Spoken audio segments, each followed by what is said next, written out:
Muchas personas piensan que Dios tiene hijos favoritos. Dios no tiene hijos favoritos. Dios no ve a uno superior a otro.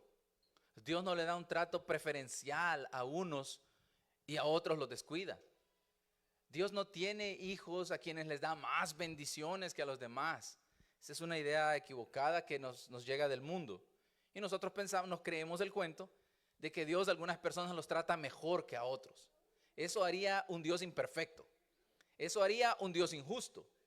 Pero el Dios que usted y yo tenemos es perfecto y es justo. El problema está de nuestro lado, desde nuestra perspectiva. Nosotros vemos que alguien sonríe y pensamos, no tiene problemas. Si supiera los problemas que yo tengo. Hermano, todos pasamos dificultades.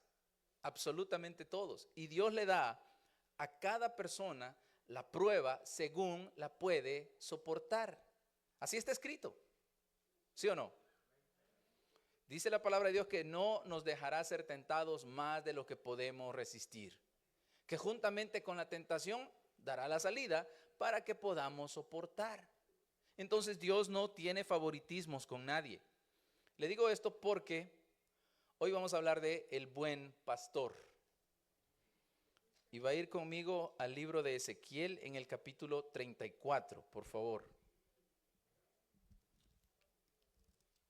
Algunas personas piensan que a los pastores Dios los trata mejor. Ahora me río de esas ideas, porque yo sé que no es así. Nos pone más carga, eso sí. Y nos va a exigir más, eso sí. Pero tampoco es porque nos odie o porque quiera hacernos la vida difícil, no. Todo esto viene en relación con las mismas pruebas de cada persona, según el designio de Dios para cada vida.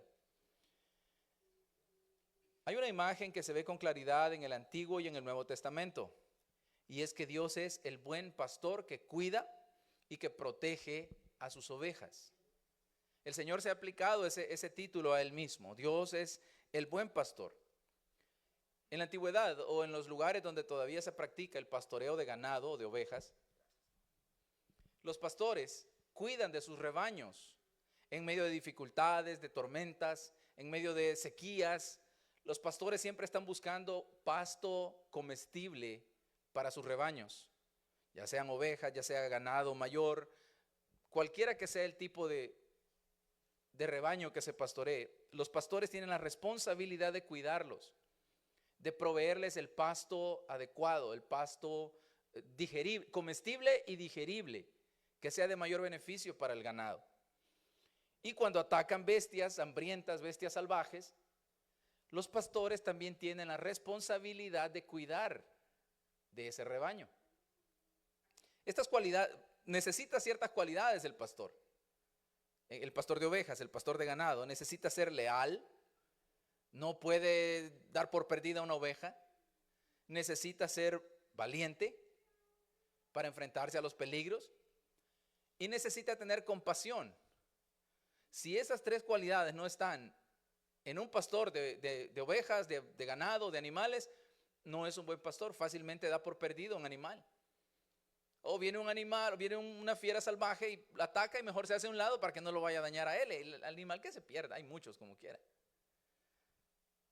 O no les tiene compasión, uno está enfermo, hay que ir al paso del animal enfermo y no sofocarlo junto con el resto que están sanos porque le puede hacer más daño.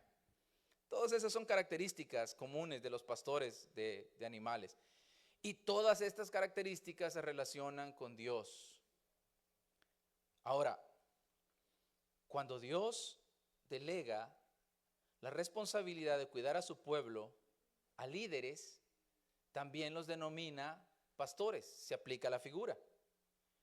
Y en el capítulo 34 de Ezequiel, si su Biblia es como la mía, está titulado Profecía contra los pastores de Israel. ¿Sí? ¿Dice así su Biblia? Bueno.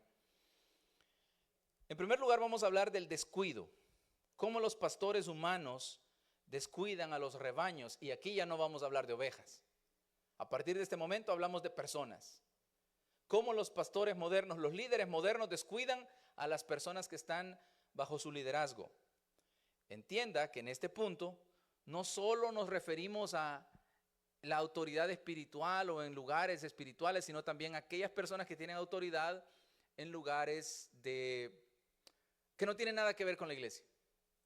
Autoridad política, por ejemplo, le van a rendir cuenta al Señor, porque Dios los ha puesto.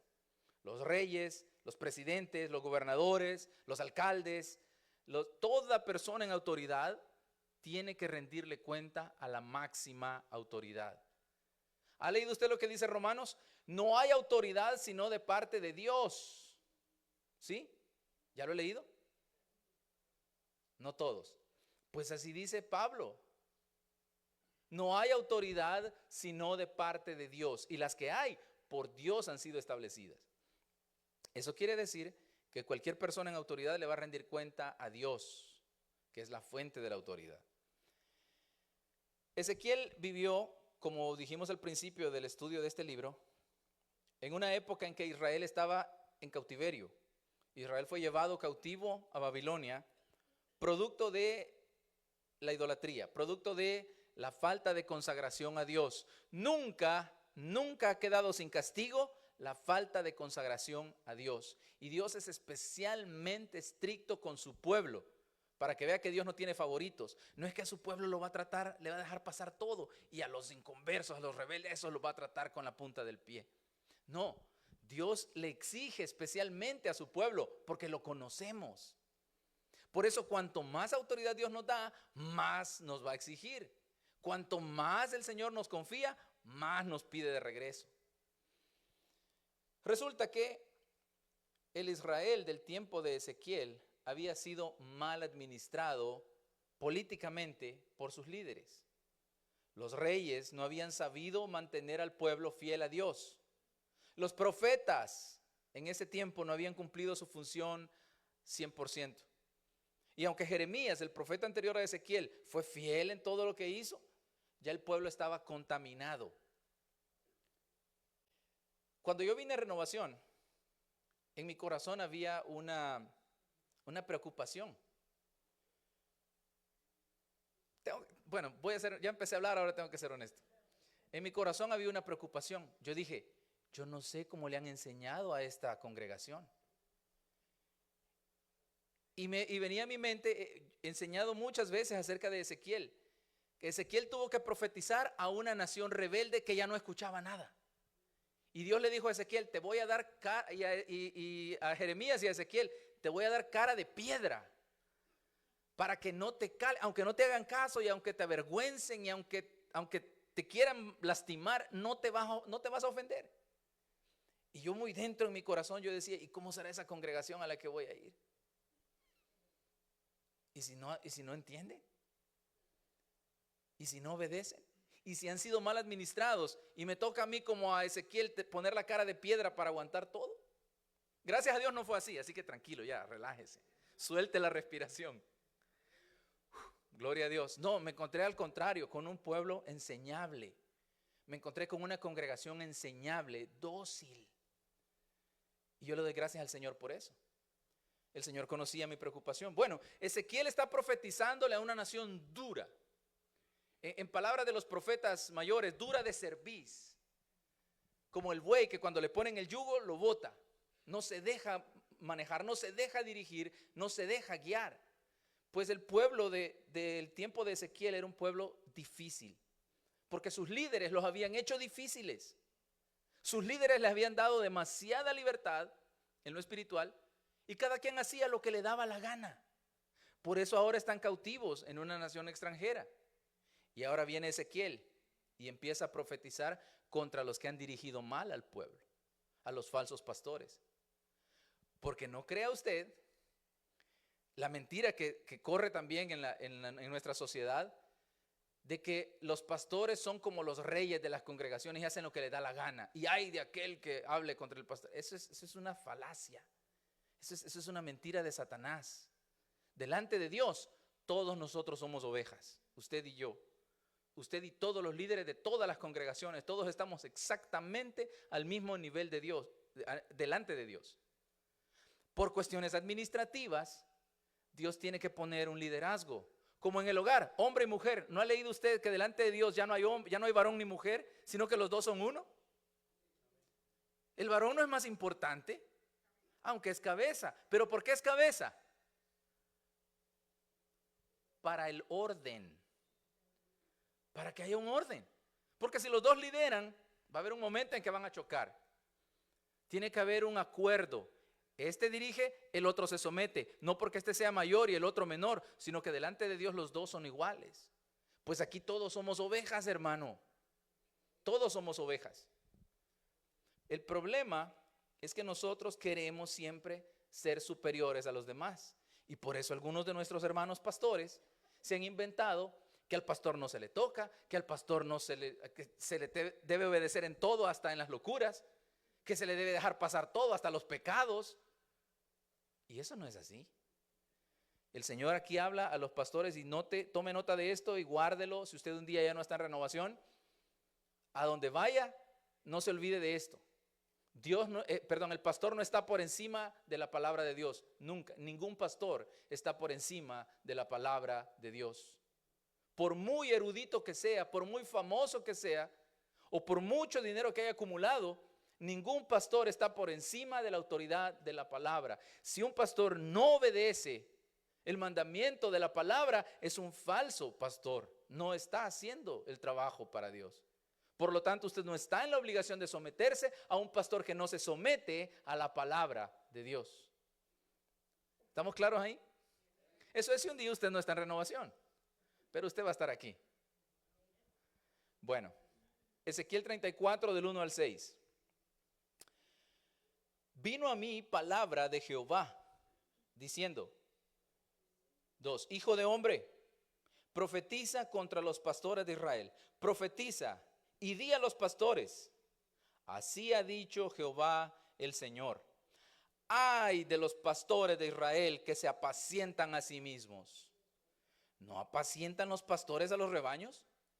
3, coméis la grosura y os vestís de la lana. La engordada degolláis, mas no apacentáis a las ovejas.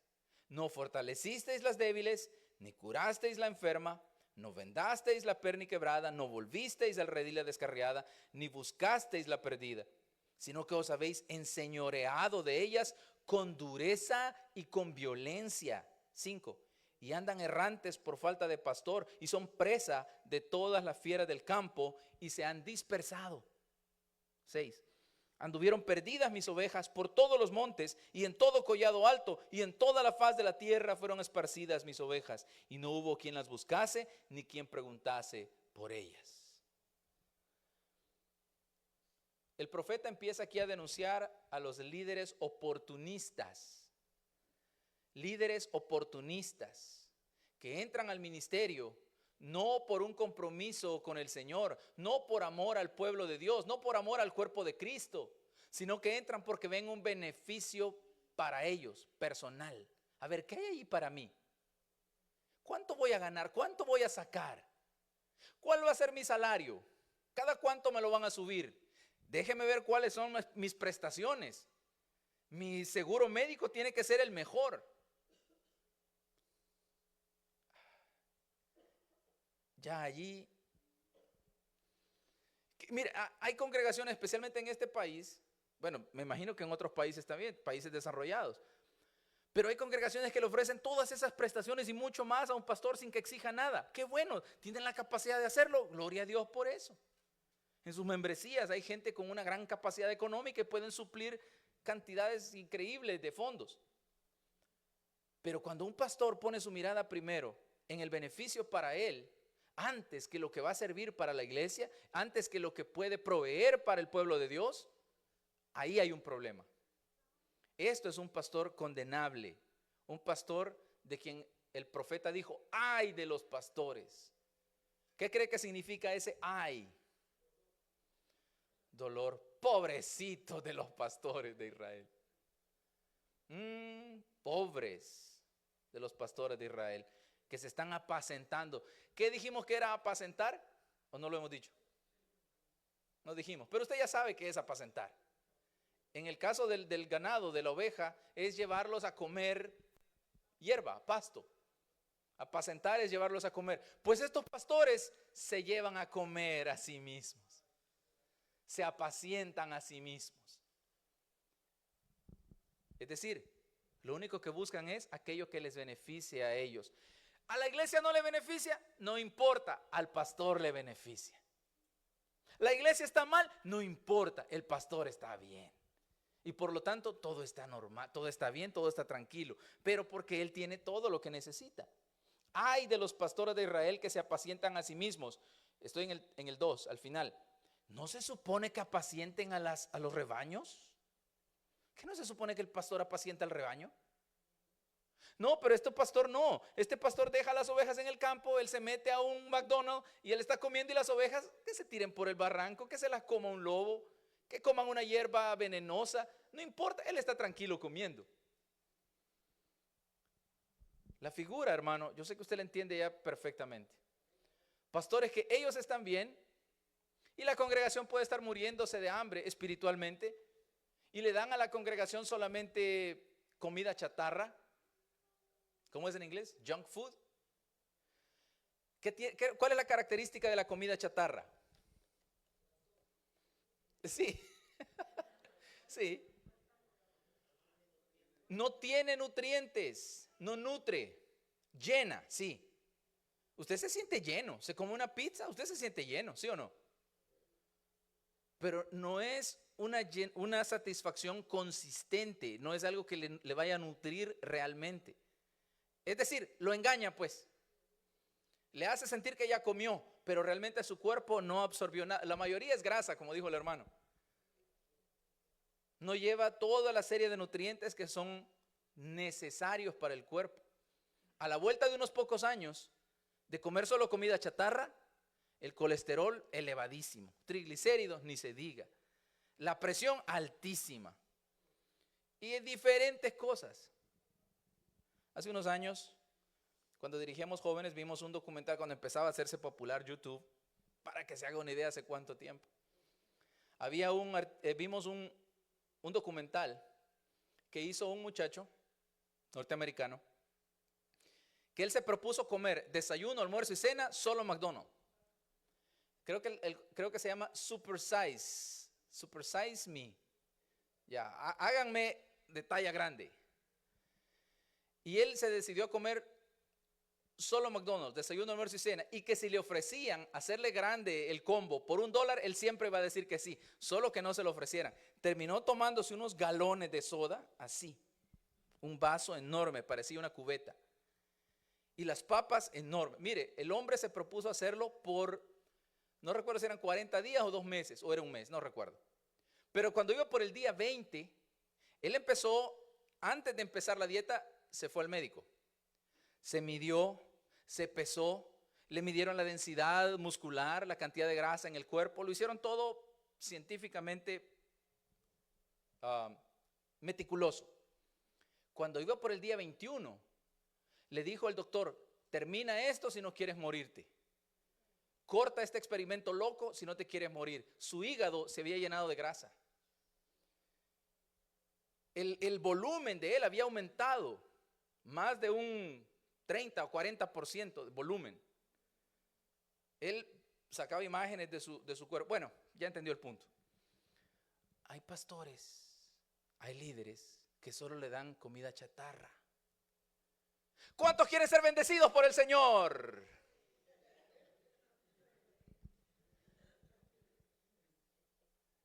Y todo el mundo entra en un gozo, en un júbilo y una algarabía. ¿Pero y qué le nutrió eso? Mire, si usted es realmente estricto en lo que come, y hablo espiritualmente, si usted es realmente estricto en lo que coma, vaya a ver cuánto le nutre. Si solo le excitó la carne, le emocionó, hermano, eso es junk food. Le hace salivar. Usted entra a McDonald's y empieza a salivar. Su paladar se empieza a preparar para comer algo, porque es algo inmediatamente le excita las emociones del cuerpo, las reacciones naturales, pero al final no obtuvo ningún beneficio. Versículo 3: se comen la grosura y se visten de la lana de la oveja. La engordada degollan, pero no apacientan a la oveja. O sea, no se encargan de nutrir. El trabajo más grande, el trabajo más pesado del pastor es la nutrición del rebaño, el llevarlo a apacentar. No, ya comerse la carne y cortarle la lana, esa es la parte más sencilla. Por cierto, hay pastores que solo eso saben hacer, fíjense. Cortarle la lana a las ovejas, sacarle la grosura, vestirse con la lana, degollan la engordada y no la apacientan. 4, no fortalecen las débiles, no curan a la enferma, no le ponen una venda a la que tiene la pierna quebrada, la que se descarría no la regresan al redil, la que se pierde no van ni la buscan, sino que se enseñorean de ellas con dureza y con violencia. En la Biblia aparece con claridad que el líder es como un pastor, como un pastor. De ahí el término que se le aplica a los líderes de las congregaciones, pastores. David había sido pastor desde su juventud. David, el rey David. Cuando niño, antes de elevarse al trono, antes de ser elevado al trono, él era realmente un pastor de ovejas. El trabajo reservado en la casa para el más pequeño de los hijos del dueño, del patrón. Pues David era pastor de ovejas. Ahora, cuando David es elevado al trono por Dios, el trabajo de haber sido pastor de ovejas le sirvió, porque David fue, por mucho, el mejor rey que Israel jamás tuvo. Aún que su hijo Salomón, que también fue un rey muy bueno, pero David fue el mejor de todos los reyes. No se ponga a pensar en los pecados de David, yo sé que ya se acordó. No, olvídese de los pecados. Eso era nada, o sea, era pequeño en comparación con los pecados que cometieron otros. No, David fue un rey justo. Él aplicaba justicia y aplicaba misericordia en la medida correcta, lo mismo que hace Dios con nosotros. No en vano el Señor le llamó un varón conforme a mi corazón, que hará todo lo que yo quiero. David sabía aplicar la justicia cuando era necesario. Cuando aquel soldado vino contento, mira, acabo de matar a Saúl. ¿Qué le dijo David? Te felicito, te voy a dar una medalla, un trofeo. ¿Qué hizo? ¿Cómo es que no tuviste temor de levantar tu mano contra el ungido de Jehová? Mátenlo. Y lo mató. Justicia. Otras veces aplicó misericordia. Una vez David iba por el camino, el hombre iba allá por el medio del monte, tirándole piedras y tirándole hojas y haciendo un escándalo, burlándose de David. Y uno de los escuderos de David, uno de los soldados, le dijo: ¿quieres que vaya y lo atraviese con mi espada? Y le dijo a David, ¿qué cree que le dijo? No, déjalo, porque Dios lo ha mandado a que se burle de mí. Porque David sabía lo que había hecho y lo que estaba pagando, lo que estaba sucediendo era una consecuencia de sus errores. Déjalo, le dijo. Entonces David sabía cuándo aplicar justicia y cuándo aplicar misericordia. Era un pastor y lo hacía muy bien. En el Nuevo Testamento, Cristo se describe a sí mismo como el buen pastor. En el tiempo de Ezequiel, la imagen del pastor líder había sido distorsionada. Ya la gente no confiaba en los líderes. Mire si no va el mundo hacia ese punto hoy. ¿Confía usted en los presidentes? No. Usted ya sabe que un político, al llegar a un cargo de autoridad, solo vela por sus intereses personales. Con todo respeto, hermanos, si usted todavía cree que sus presidentes ellos están velando por el pueblo, mire, hay mucho que criticar de todos. De todos. Y los que lo hacen bien, relativamente bien, solo están haciendo lo que se supone que deben hacer. Así que nadie está haciendo más, no están haciendo la milla extra, están haciendo el mejor de todos, solo está haciendo lo que se supone que debe hacer. Bueno, Dios reprende, en este caso, con este ay de los pastores de Israel, se refiere a los profetas, a los sacerdotes, se refiere a los líderes malvados, a los reyes, que no hicieron el trabajo como Dios se los había indicado. Ellos solo estaban interesados en ellos mismos. A causa de su pobre liderazgo, a causa de que estos líderes no habían hecho su trabajo, el pueblo ahora estaba en el cautiverio, porque los líderes no pudieron mantener al pueblo en fidelidad a Dios. Esa es otra de las cosas que me preocupaba a mí antes de llegar a Renovación. Yo nunca había tenido un cargo de liderazgo de una iglesia. Trabajé en el liderazgo muchos años, pero la responsabilidad final no era mía. Yo me subía al púlpito, predicaba y enseñaba, me bajaba y iba a dormir tranquilo. La responsabilidad le quedaba al pastor. Entonces yo tranquilo, yo me quitaba de mi responsabilidad. Hermano, ahora no. Ahora me voy y estoy pensando en la iglesia. ¿Y por qué no habrá llegado el hermano? ¿Por qué andaría tan seria la hermana? ¿Será que estaba enferma? ¿Será que está enojado? ¿Será que dije algo desde el púlpito que les dañó? Mire, hermano, yo nunca me había preocupado tanto por lo que decía en el púlpito. En serio. Yo llegaba, predicaba, enseñaba y me iba y tranquilo. Ahora me voy y voy rumiando el mensaje. A ver si en algo no dije alguna palabra mía, carnal, que le pueda ofender a usted. ¿Cuándo yo me había preocupado de eso? Bueno, es la responsabilidad del líder. Los líderes habían dejado que el pueblo se perdiera. Habían guiado mal al pueblo. A causa de ese pobre liderazgo, el pueblo estaba esparcido por todas las naciones. El reino del norte, Israel, fue llevado cautivo por los asirios. El reino del sur, Judá, donde está Ezequiel, ahora está con los babilonios. De Israel no quedó ni la sombra. Del gran reino que levantó David, un reino guerrero. Del reino súper próspero que levantó Salomón, ya no quedaban nada más que ruinas. Y la gente esparcida por el mundo. ¿Qué dice Juan 10, del 1 al 5? El Evangelio, Juan 10.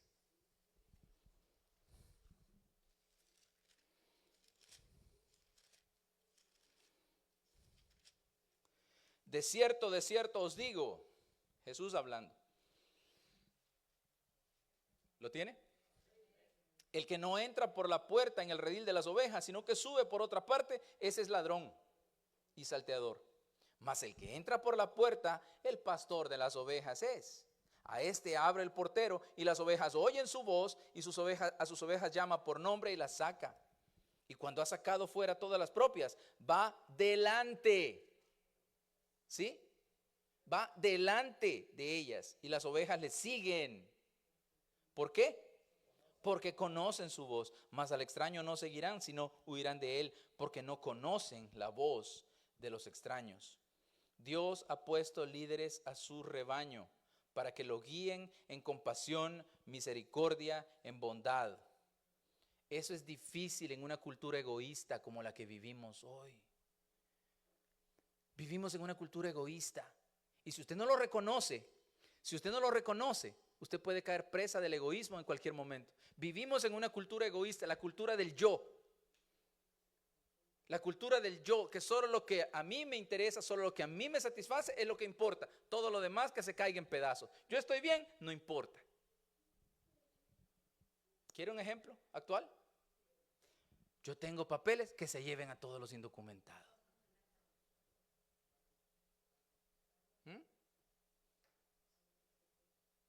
Oh, yo estoy tranquilo. Yo soy ciudadano americano. Hasta saca su pasaporte azul. Ah, el del Salvador también es azul. Yo tengo trabajo. Los demás no tienen. No importa. Yo tengo vehículo. Los demás no tienen. No me importa. Me recuerda la parábola del rico y Lázaro. O la historia del rico y Lázaro, ¿se acuerda? Hablamos de eso hace poco. El rico hacía cada día banquete con esplendidez. Se vestía como que iba para una fiesta. Todos los días. A su puerta estaba el pobre Lázaro, cubierto de llagas, no tenía que comer. Ansiaba las migajas del rico, pero ni eso se le daba. Ahora, ¿no hacemos eso nosotros, hermano?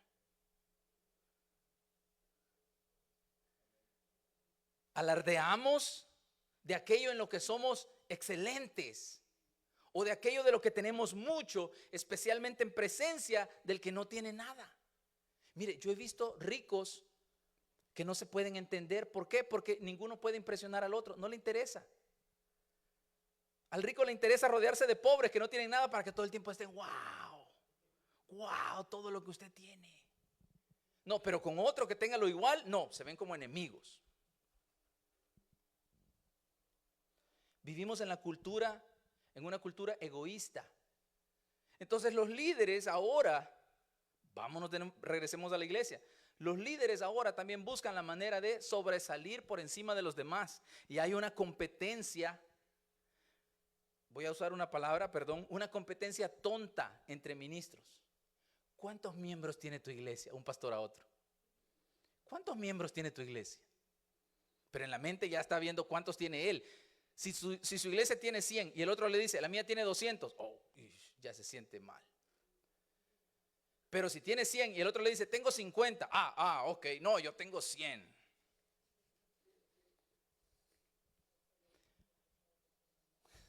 Exactamente.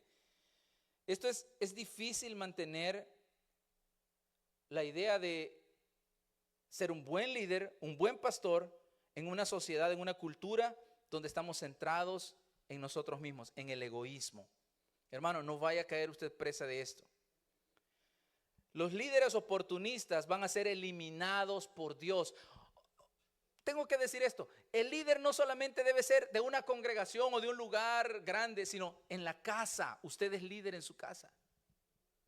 No seamos egoístas en nuestros hogares. Matrimonios, no sean egoístas. Esposos, no sean egoístas. Tomen decisiones que beneficien a su esposa y a sus hijos igual que a usted. Usted habrá conocido igual que yo matrimonios donde yo voy a hacer esto, si te gusta bien, si no te aguantas. El hombre o la mujer. Ahora en este mundo que estamos ya no se respetan autoridades en ninguna parte. O sea, yo voy a hacer así, si te gusta bien, si no, es asunto tuyo. El padre con los hijos, estas son mis reglas, el que no le gusta se va de mi casa. ¿Qué padre puede decir eso? Al menos no un padre que conozca la Biblia, al menos no un padre que haya sido perdonado por Dios no puede decir eso. Porque lo que el Señor nos ha perdonado a nosotros es más grande, es la ofensa más grande que cualquier otra que usted pueda. Nadie jamás lo va a ofender a usted como nosotros ofendimos a Cristo. Mi ofensa lo llevó a la cruz. ¿A usted no lo han crucificado por nadie? Mi ofensa llevó al Señor al Calvario. A usted y a mí no. Entonces nadie, ninguno de nosotros va a soportar jamás una ofensa de ese calibre. Versículo 7 de Ezequiel. Vamos de nuevo al 34. Por tanto, pastores, o sea, por tanto, ese por tanto quiere decir por esto que les mencionó, los errores que cometieron. No leímos el 6. Perdón, leamos el 6. Anduvieron perdidas mis ovejas por los montes, y en todo collado alto y en toda la faz de la tierra fueron esparcidas mis ovejas, y no hubo quien las buscase ni quien preguntase por ellas. Ahora sí, 7. Por tanto, pastores, oíd palabra de Jehová. Vivo yo, ha dicho Jehová el Señor, que por cuanto mi rebaño fue para ser robado, y mis ovejas fueron para ser presa de todas las fieras del campo, sin pastor, ni mis pastores buscaron mis ovejas, sino que los pastores se apacentaron a sí mismos y no apacentaron mis ovejas. 9. Por tanto, oh pastores, oíd palabra de Jehová. Así ha dicho Jehová el Señor, he aquí yo estoy contra los pastores. Una cosa es que Dios esté a tu favor y otra cosa totalmente opuesta, que Dios esté en contra tuyo. Si Dios es por nosotros, ¿quién contra nosotros? Pero si Dios está contra ti, ¿quién te puede defender de Dios? Nadie. Hermano, si Dios te defiende, nadie te podrá hacer daño.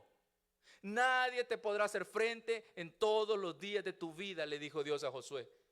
Así como estuve con Moisés, estaré contigo. No te dejaré, no te desampararé. Qué bueno que Dios esté por nosotros. Si Dios es por nosotros, ¿quién contra nosotros?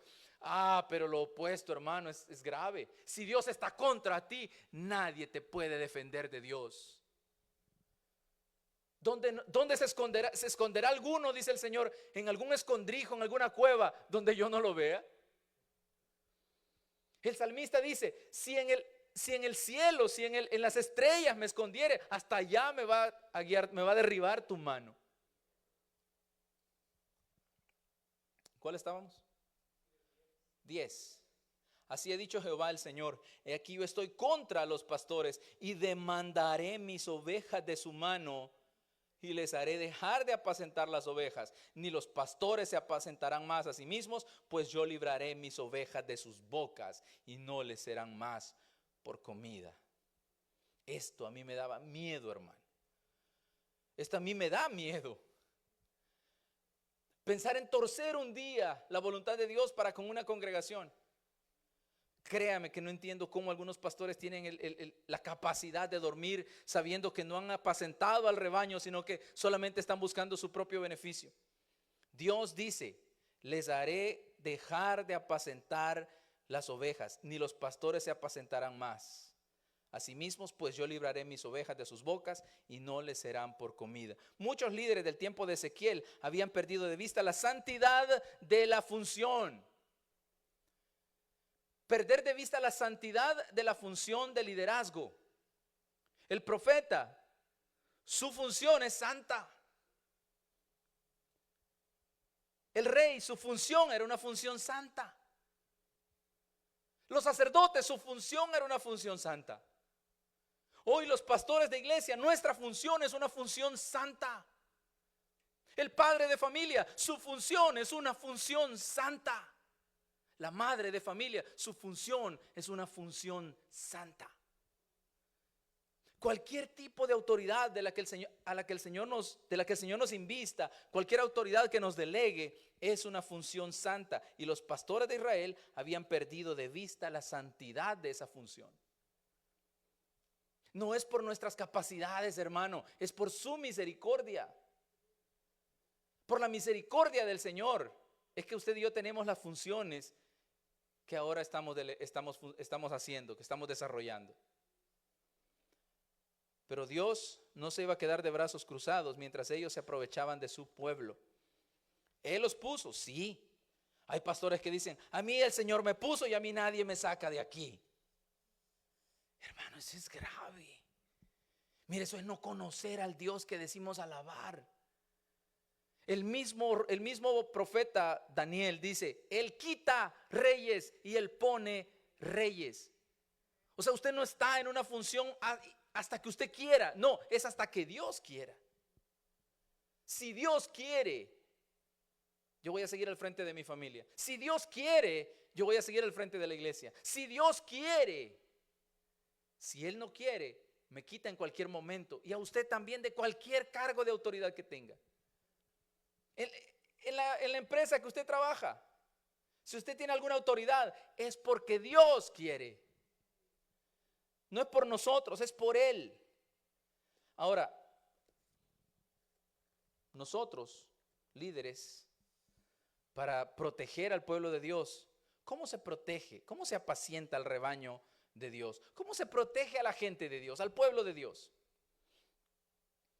En primer lugar, la comida suya es la palabra de Dios.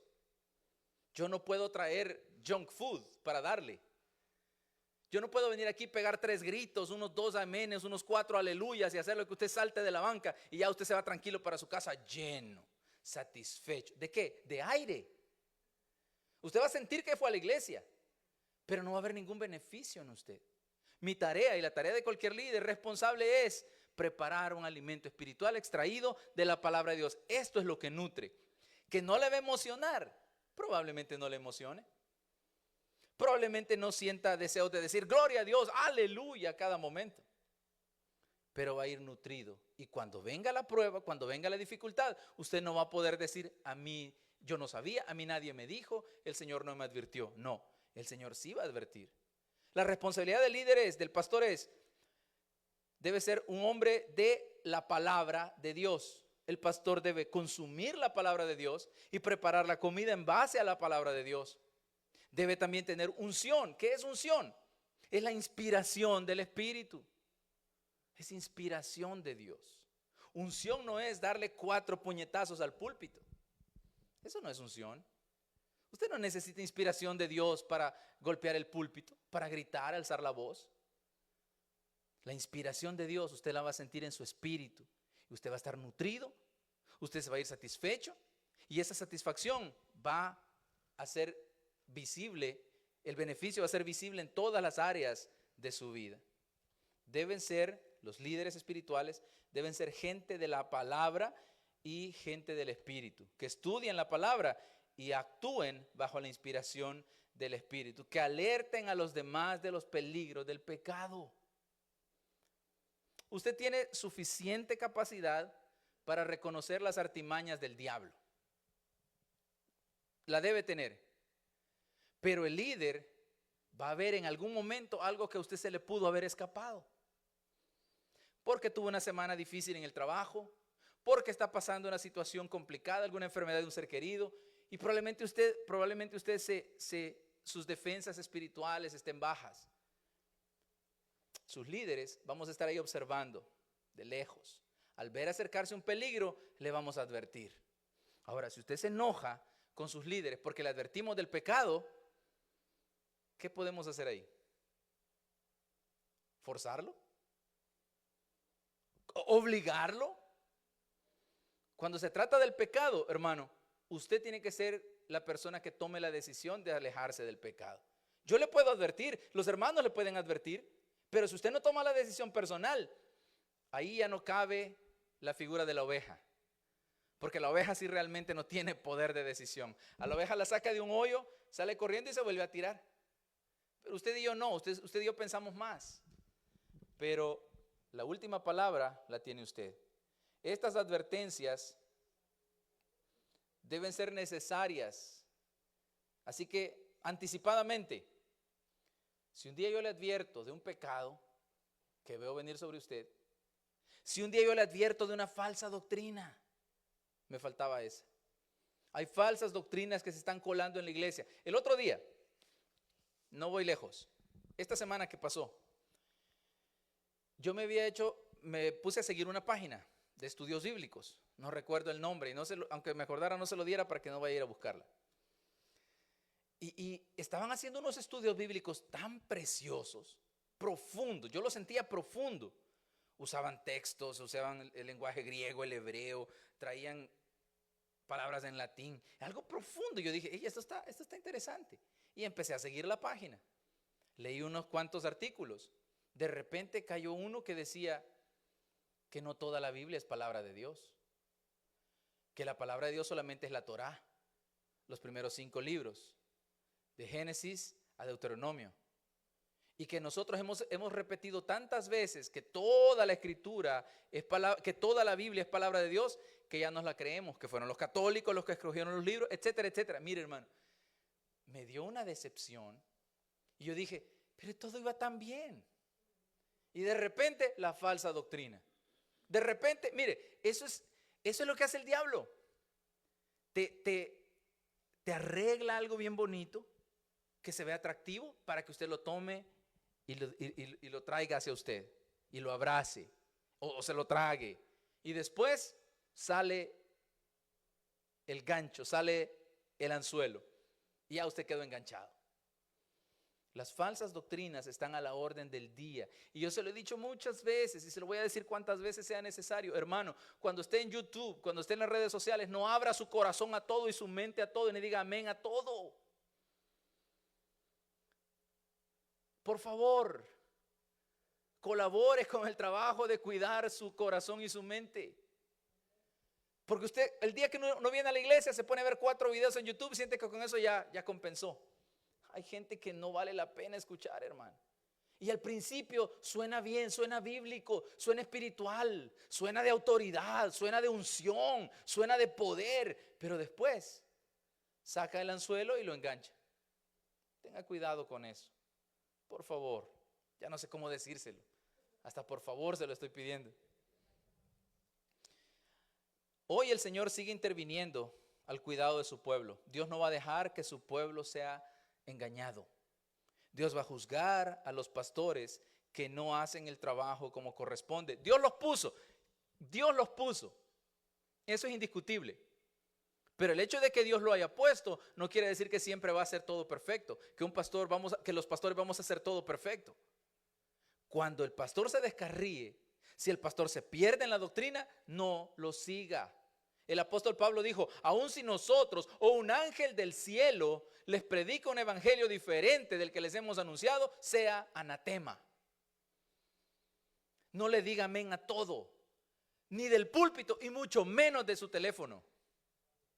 No le diga amén a todo,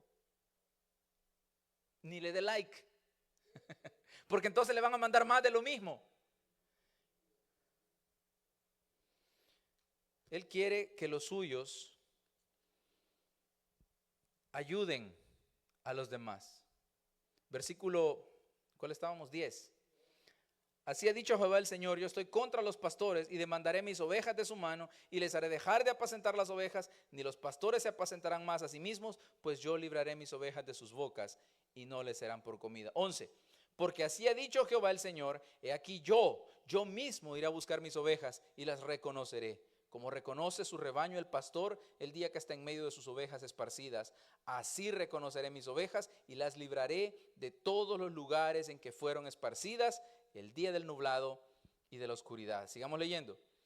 Y yo las sacaré de los pueblos y las juntaré de las tierras, las traeré a su propia tierra. Mira, aquí empieza la profecía de la restauración de Israel. Aquí empieza el profeta a dar un rayo de esperanza, un rayo de luz. Dios los iba a traer de nuevo a su propia tierra. Por las riberas, y las apacentaré en los montes de Israel, no donde estaban ahora en tierra extraña. Por las riberas y en todos los lugares habitados del país. En buenos pastos los apacentaré, y en altos montes de Israel estará su aprisco. Allí dormirán en buen redil, y en pastos suculentos serán apacentadas sobre los montes de Israel. Yo apacentaré mis ovejas, y yo les daré aprisco, dice Jehová el Señor. Yo buscaré la perniquebrada, haré volver al redil la descarriada, vendaré la perniquebrada y fortaleceré la débil. Mas a la engordada y a la fuerte destruiré, las apacentaré con justicia. ¿Quién cree usted que es la engordada y la fuerte? ¿Por qué el Señor va a destruir a la engordada? ¿Por qué el Señor a la oveja fuerte la va a destruir?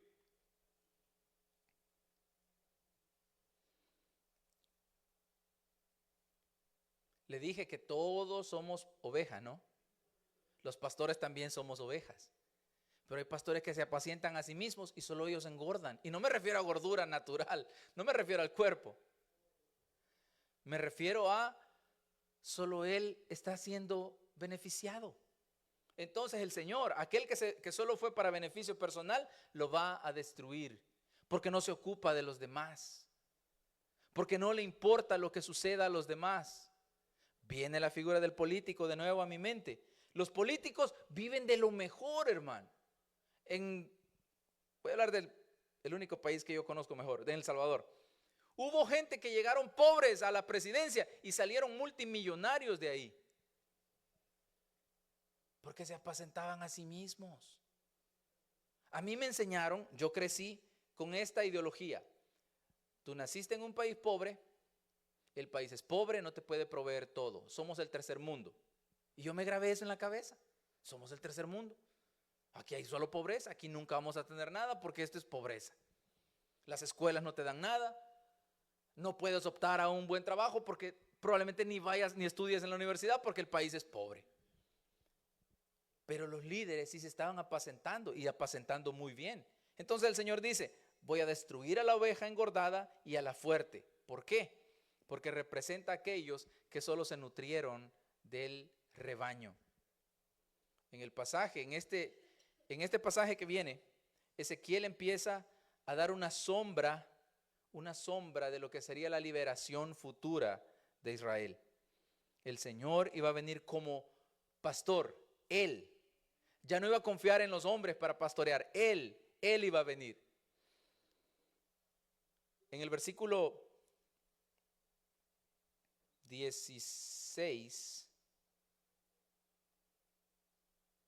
13. Y yo las sacaré de los pueblos y las juntaré de las tierras, las traeré a su propia tierra y las apacentaré en los montes de Israel, por las riberas y en todos los lugares habitados del país. En buenos pastos las apacentaré y en los altos montes de Israel estará su aprisco. El Señor está hablando de un día futuro donde Él mismo iba a venir. En el tiempo de Ezequiel no se cumplió esa profecía. Esto no se vio en el tiempo de Ezequiel. Sí, regresó el pueblo a su tierra, pero no vino el Señor a pastorear. Esta es una profecía que apuntaba al Mesías, que iba a venir Él mismo a dirigir a su pueblo. Si Dios nos ha bendecido con recursos, hermano, si Dios te ha bendecido con recursos, no es para que los uses solo para usted. Observe alrededor suyo y cuando vea necesidad, súplala. Cuando vea necesidad y puede ayudar, ayude. Dios, mire, Dios no le va a exigir, si usted no puede ayudar, Dios no le va a exigir nada. Pero cuando Dios te bendice con alguna bendición, y usted ya está pensando dinero, pero Dios te bendice de muchas maneras, hermano. Habilidades, talentos que usted tiene, que le pueden servir a otra persona. Si usted es bueno con números, ayúdele a otra persona a hacer su contabilidad. Si usted, en el caso, usted habla inglés, perfecto. Bueno, ayúdele a alguien que necesite traducción en un documento. Si usted puede hacer algo, ayude, use sus talentos, dones y capacidades para beneficio de los demás. Lucas 12, 48. Aquí le vamos a dejar bien claro esto. Lucas 12, 48.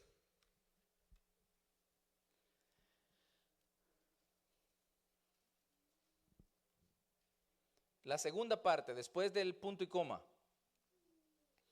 Porque todo aquel a quien se le haya dado mucho, mucho se le demandará. Es el versículo 48 de Lucas 12, después del punto y coma. Porque todo aquel a quien se haya dado mucho, mucho se le demandará. Y al que mucho se le haya confiado, más se le pedirá. Imagínese si yo dijera hoy, ya no voy a predicar. Voy a escoger predicadores y que todo el mundo predique menos yo. Yo voy a estar dirigiendo la iglesia desde la banca. Yo no me voy a subir al púlpito. ¿Cree que está bien eso? No, lo que el Señor me da de la Biblia lo voy a usar para mí. Lo voy a disfrutar yo. Las enseñanzas que el Señor me da, las instrucciones que Dios me da van a ser para mí. Pero yo no le voy a repartir nada al pueblo. ¿Qué prediquen otros hermanos? Una vez al mes o al año voy a predicar yo. Al que mucho se le ha dado, mucho se le va a demandar. Aquellos que Dios nos ha dado autoridad, el Señor nos va a demandar lo que hemos hecho con esa autoridad. Eso, hermano, es parte de la reprensión de Dios. Él espera de nosotros un fruto. Él no vino solamente a darnos autoridad y a dejar que hagamos con ella lo que querramos. No, Él vino a darnos autoridad y va a pedir un resultado de esa autoridad que nos dio. Versículo 17 de Ezequiel 34. Vamos rápidamente. Mas en cuanto a vosotras, ovejas mías, así ha dicho Jehová el Señor: he aquí yo juzgo entre oveja y oveja, entre carneros y machos cabríos. ¿Os es poco que comáis los buenos pastos, sino que también holláis con vuestros pies lo que de vuestros pastos queda? Y que bebiendo las aguas claras, enturbiáis además con vuestros pies las que quedan. Y mis ovejas comen lo hollado de vuestros pies, y beben lo que con vuestros pies habéis enturbiado. Por tanto, así les dice Jehová el Señor: he aquí yo juzgaré entre la oveja engordada y la oveja flaca. Por cuanto empujasteis con el costado y con el hombro, y acorneasteis con vuestros cuernos a todas las débiles, hasta que las echasteis y las dispersasteis. Mire, el Señor aquí va a juzgar, dice, entre oveja y oveja. El pastor separa. Al final del día, el pastor de ovejas separa las enfermas, las que se golpearon en el camino, las que las mordió una víbora, las que la picó un escorpión. Las separaban para curarlas. Separaba las ovejas sanas de las otras. El Señor va a hacer lo mismo. Ese es el trabajo del Señor. Y Él viene y va a juzgar entre oveja y oveja. A unos les da muchas bendiciones, no para sí mismos, sino para que usen esas bendiciones para beneficio de los demás. La iglesia funciona, hermano, como un cuerpo. Esto lo he mencionado muchas veces y es necesario mencionarlo de nuevo. Cada función de un órgano del cuerpo, de un miembro del cuerpo, es única y tiene que funcionar. ¿Qué pasa con un órgano que no funciona? Hay que quitarlo, porque va a echar a perder el cuerpo entero. ¿Qué pasa con un miembro, una mano que se engangrenó? Hay que cortarla, porque le está arruinando el cuerpo. Hermano, usted y yo somos miembros de un cuerpo y tenemos una función. Si yo no estoy funcionando en mi función, valga la redundancia, ¿qué cree que va a hacer el Señor? Él no va a echar a perder toda una congregación porque el pastor no está funcionando. Mejor agarra al pastor, lo pone a un lado y busca a alguien que sí haga el trabajo. Eso es en todas las áreas, hermano. Guarde eso en su corazón, en todas las áreas. el Señor no puede ser burlado, ¿se acuerda?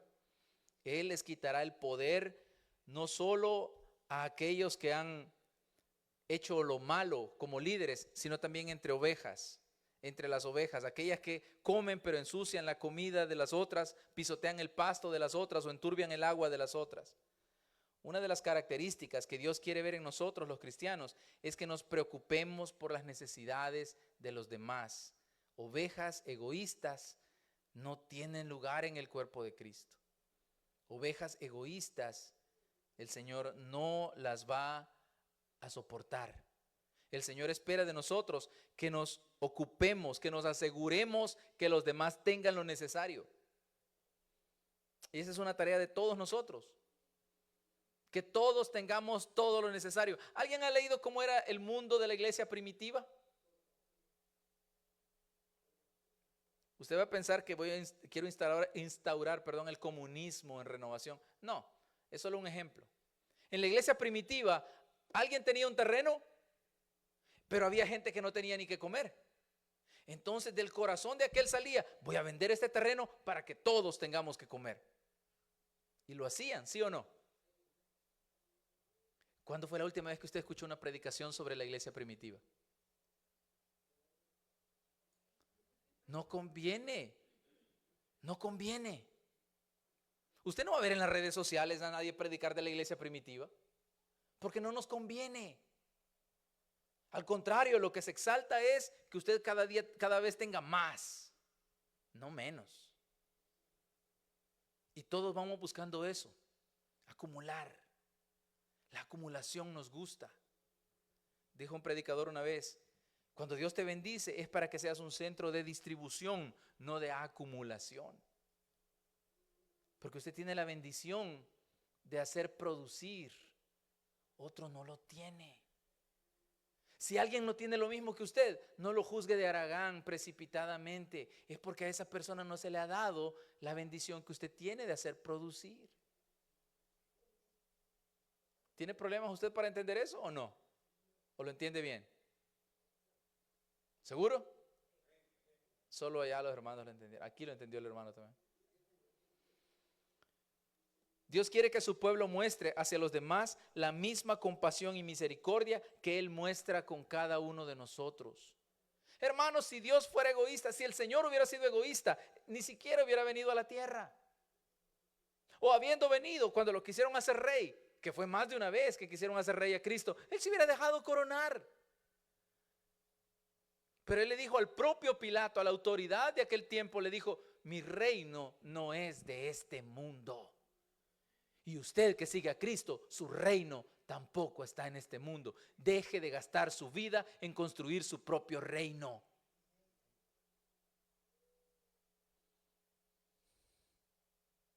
La vida se va, hermano mío.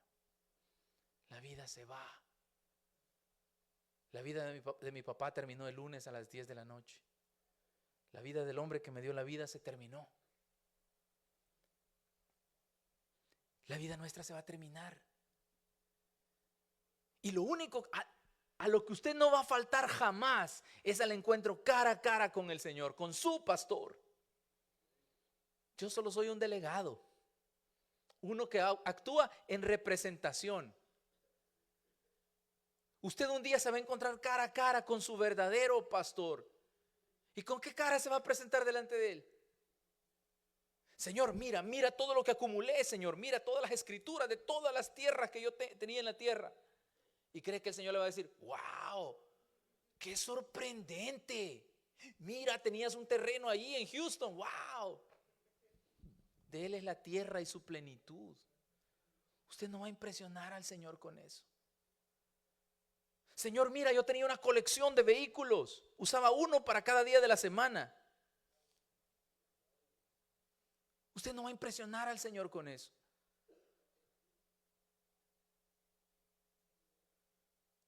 ¿Qué es lo que el Señor espera de ti? Que hagas justicia, que hagas misericordia y que te humilles delante de Dios. Eso es lo que pide Jehová de ti. Eso es todo. Mira, Él no te pide que conviertas al mundo. Él no te pide que te conviertas en misionero. Él no te pide que seas un mártir y que mueras por la fe. Él solo te pide, ¿qué pide Dios de ti? Hacer justicia, amar misericordia y humillarte ante tu Dios. Solamente. Nosotros estamos llamados a manifestar el amor de Dios al compartir las buenas nuevas de paz y esperanza con los demás. En el Salmo 23, mire, había mucho más que hablar, pero póngase de pie. En el Salmo 23, ¿alguien lo sabe de memoria? Lo vamos a recitar de memoria, el Salmo 23. Pero no solo para que vean que me lo sé. No, quiero que medite las palabras que va a decir con sus labios. Quiero que medite muy bien lo que este salmo dice. Si alguien no se lo sabe, con confianza, abra la Biblia y búsquelo. Salmo 23. Vámonos, a la cuenta de 3. 1, 2, 3. Jehová es mi pastor, nada me faltará. En lugares de delicados pastos me hará descansar. Junto a aguas de reposo me pastoreará. Confortará mi alma. Me guiará por sendas de justicia por amor de su nombre.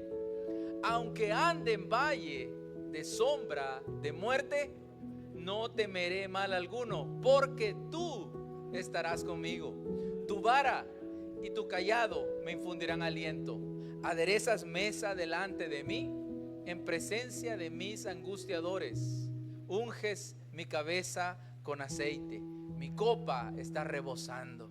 Ciertamente el bien y la misericordia me seguirán todos los días de mi vida, y en la casa de Jehová moraré por largos días. Usted tiene un pastor. Usted tiene un pastor que no solo lo va a pastorear aquí en la tierra.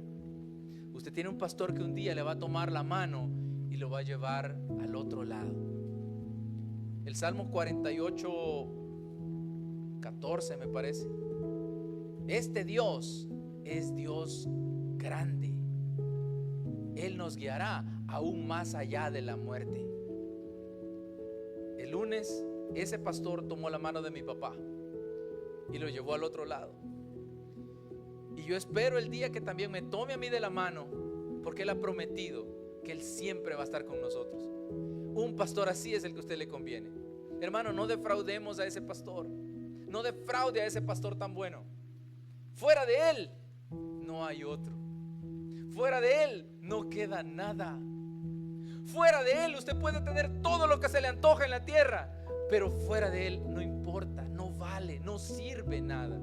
Pero si usted lo tiene a Él, usted puede tener necesidades de todas las demás cosas, pero con Él tiene todo satisfecho.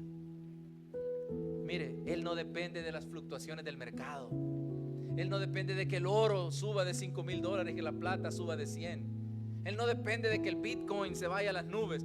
A Él no le afectan, hermano, las fluctuaciones del mercado de valores. Él provee para los suyos aquí en la tierra, y luego en la eternidad tiene una provisión eterna esperando por nosotros. Tu pastor te va a llevar hasta el otro lado.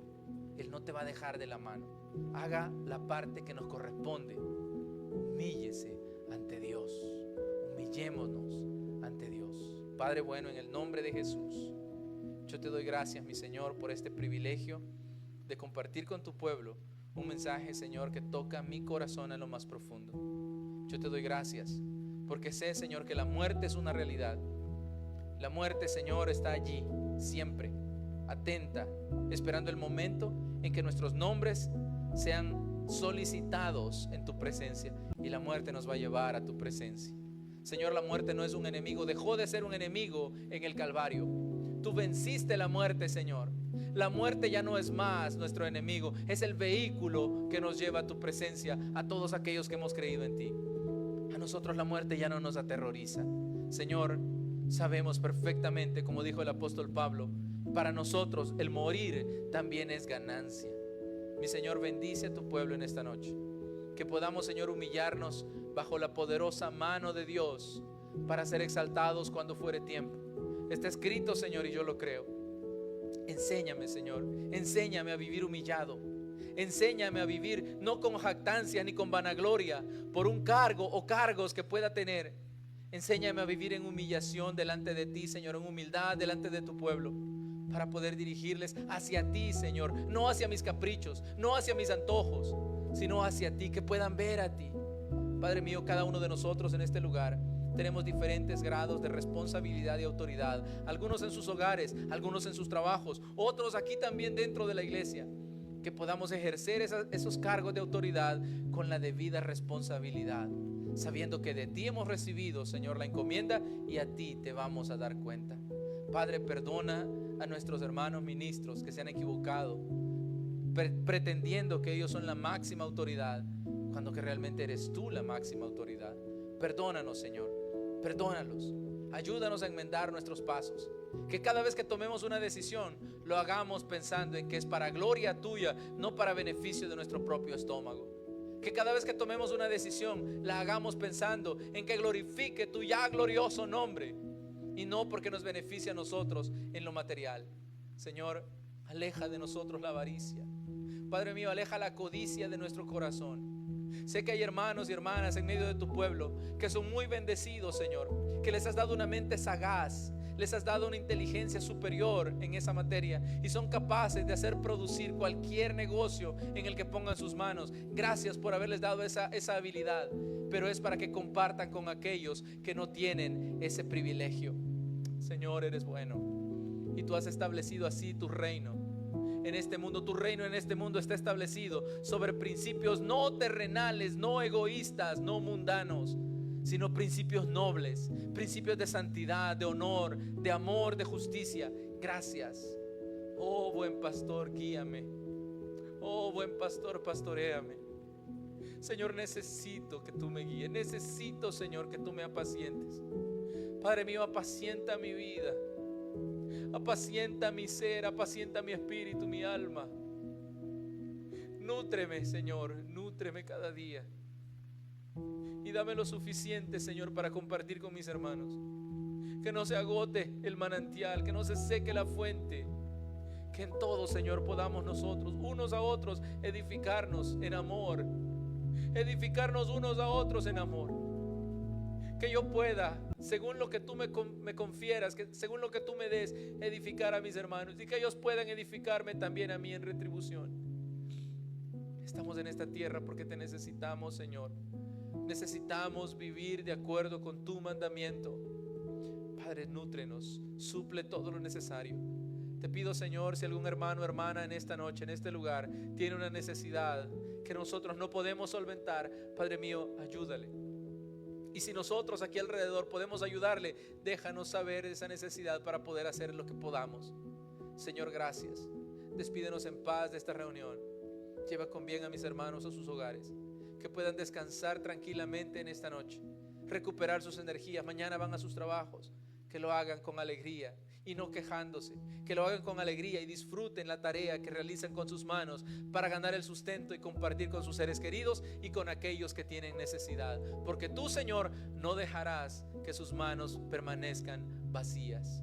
Medida buena, apretada, remecida y rebosante darás en el regazo de aquellos que dan con liberalidad, de aquellos que son generosos para con el necesitado. Tú les bendecirás y les darás mucho más que lo que tenían al principio, porque eres bueno y porque todas las riquezas del mundo te pertenecen, y tú, Señor, simplemente lo das a quien tú quieres. Gracias, mi Señor, muchas gracias. En el nombre de Cristo Jesús nuestro Señor lo pedimos todo. Amén y amén. Gloria al Señor. Que Dios les bendiga, hermanos. Muchas gracias.